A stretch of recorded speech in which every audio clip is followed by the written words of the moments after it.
Il y a 2 ans, je montais pour la première fois de ma vie sur un voilier. J'étais frappée par la beauté du monde qui est là, juste sous nos yeux, celle que je n'avais jamais soupçonnée et qui pourtant vit à chaque instant. Je suis née sur une île méditerranéenne, en Corse, et toute mon enfance, j'ai été entourée d'eau. Paradoxalement, la mer n'avait jamais retenu mon attention. C'est étrange.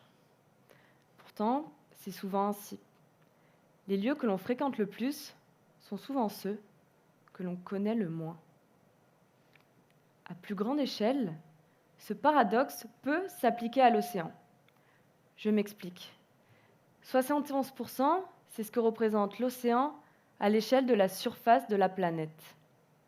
Pourtant, l'océan, c'est souvent l'angle mort de nos réflexions environnementales.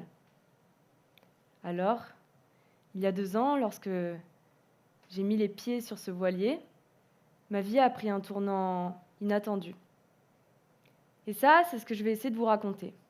Pour ça, je vous invite à monter sur ce bateau avec moi, vivre cette traversée.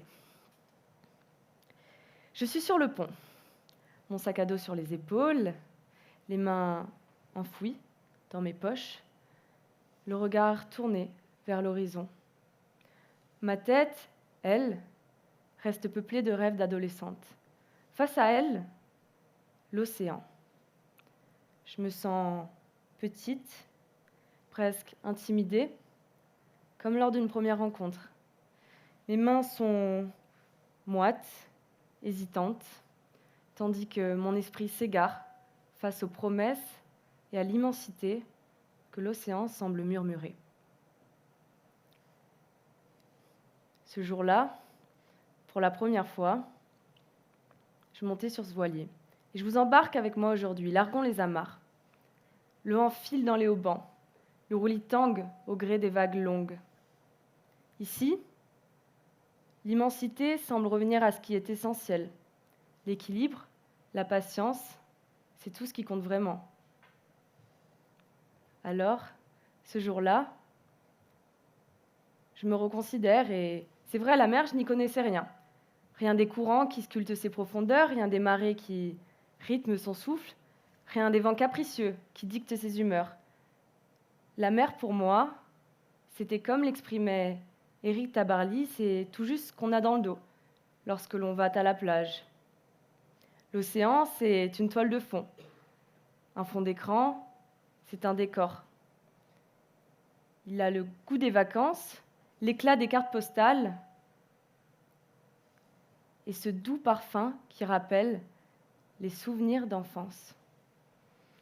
Ce jour-là, sur ce voilier, je décide de m'intéresser pour la première fois à la mer. C'est vrai, je n'y connaissais rien. Et ce jour-là, la mer m'apporte tellement d'intrigue. Et c'est vrai, c'est comme partir en mer, c'est comme franchir le seuil d'une maison, comme découvrir le lieu, un lieu inattendu, comme découvrir le lieu, un lieu qu'on ne connaît pas, et se poser 1000 questions. Quelle est l'histoire de ce lieu? Quels sont ces objets? Quelle est leur histoire? Le problème, c'est que la mer ne parle pas, mais elle a peut-être mieux que ça. Elle nous montre. Et ce jour-là, sur ce voilier, s'offre à moi un spectacle saisissant. Des dauphins, des baleines, des globicéphales, des médusophoplas. Je vous jure, ça existe. Le tout proche des rives au bord desquelles j'avais grandi, en Méditerranée.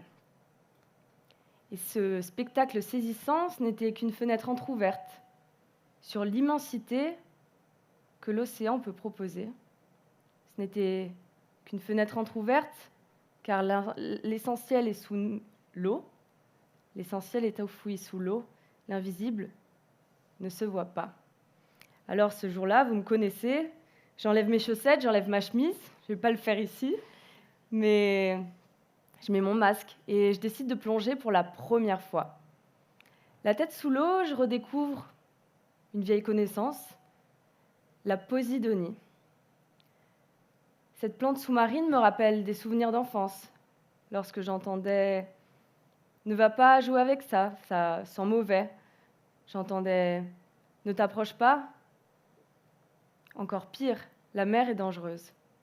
Pourtant, la tête sous l'eau, je ne ressens aucune crainte. Celle que je percevais comme une menace est en réalité ce qui permet à la biodiversité de vivre et à vous, à moi, à nous, de respirer.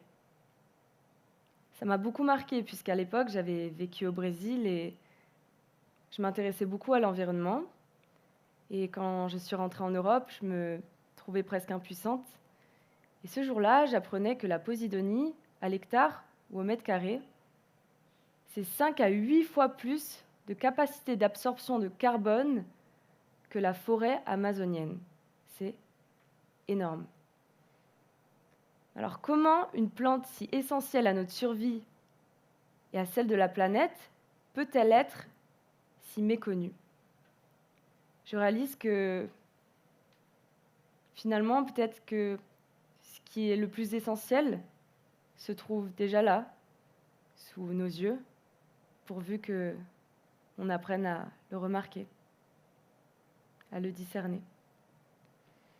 Ce qui était une traversée paisible se transforme en un tourbillon de questions et de houles. Le vent se lève, les vagues se creusent, les éléments s'emballent. Et plein de questions arrivent à ce moment-là. Avons-nous hissé trop de toiles? Avons-nous surestimé notre capacité à maintenir le cap? Avons-nous mal évalué la météo? Avons-nous, pire peut-être, ignoré les signes avant-coureurs? Cette traversée devient peu à peu une allégorie du changement climatique. Nous avançons tant que l'eau est calme et belle, et un beau jour, l'eau se froisse, le vent se durcit, les vagues se creusent. On ne peut plus ignorer les signes. On ne peut plus prétendre que tout va bien. Ces événements éveillent forcément des doutes en chacune d'entre nous. Aujourd'hui, en France, 8 personnes sur 10 sont éco-anxieuses. C'est vrai. Comment pourrait-il en être autrement? Comment continuer de s'asseoir paisiblement sur le canapé d'une maison où flotte l'odeur du gaz? Au pic de ce tumulte, la mer m'offre cette réflexion. Parfois, il faut accepter d'être perdu pour mieux se retrouver. Et pour se perdre, nul meilleur guide que la mer. Ça tombe bien, nous y sommes, j'y suis. Sans repère ni panneau, la mer nous pousse à chercher au fond de soi les clés que l'on a déjà. Alors, ce jour-là, je décide de réactiver ce que j'aime appeler boussole intérieure. Pour celles et ceux qui ont lu L'Alchimiste de Paulo Coelho, c'est la légende personnelle. Cette quête unique à chacune d'entre nous, ce rêve que l'on porte en soi depuis l'enfance et qui sommeille et résonne en nous comme la plus grande des vérités. Au pic de cette tempête, je voyais justement se dessiner des réponses. Ce jour-là, je décide de mettre de côté ce pourquoi mes études m'ont prédestinée. Ce jour-là, je décide de soutenir la cause des habitants du monde du silence et prendre la voix de ceux qui n'en ont pas pour s'exprimer. La splendeur des vagues enlève la gravité de la situation. Une accalmie s'installe. C'est comme si l'océan avait apporté une réponse à toutes les questions qui flottaient dans l'air. Non pas parce qu'il apportait une solution, mais parce que c'est l'instant présent qui prenait toute la place. Aujourd'hui, la maison dont je vous parle est en feu. Mais nous n'avons pas perdu les clés. Le vent violent peut être celui qui nous pousse à réorienter notre cap, ajuster nos voiles, repenser nos priorités, explorer de nouvelles directions. pour soi comme pour le monde. La tempête n'est pas une fatalité. La tempête, elle est notre chance. Elle est une invitation à la réflexion. Dans quel monde souhaitons-nous vivre demain ? Elle est une opportunité de repenser notre relation avec le vivant. Souhaitons-nous vraiment continuer de reconnaître plus de logos que d'arbres, que de poissons, que de plantes ? Elle est un appel à repenser nos modèles sociaux, culturels, économiques qui, au lieu de nous nourrir, nous laissent de plus en plus vides. Elle est une incitation à rêver plus grand. Avons-nous aujourd'hui besoin de plus de personnes qui réussissent ou de plus de faiseurs de paix, de rêveurs, d'utopistes ou de passionnés en tout genre, capables d'inspirer l'empathie, la beauté, l'humanité ? Dans cette mer d'incertitude, l'émerveillement est notre boussole. Car s'émerveiller, c'est se libérer de la routine. Vous savez, cette habitude insidieuse qui transforme l'extraordinaire en banalité. L'émerveillement est la racine de tout. Il nous reconnecte, nous éclaire, nous engage. Il est le lien entre aimer et protéger.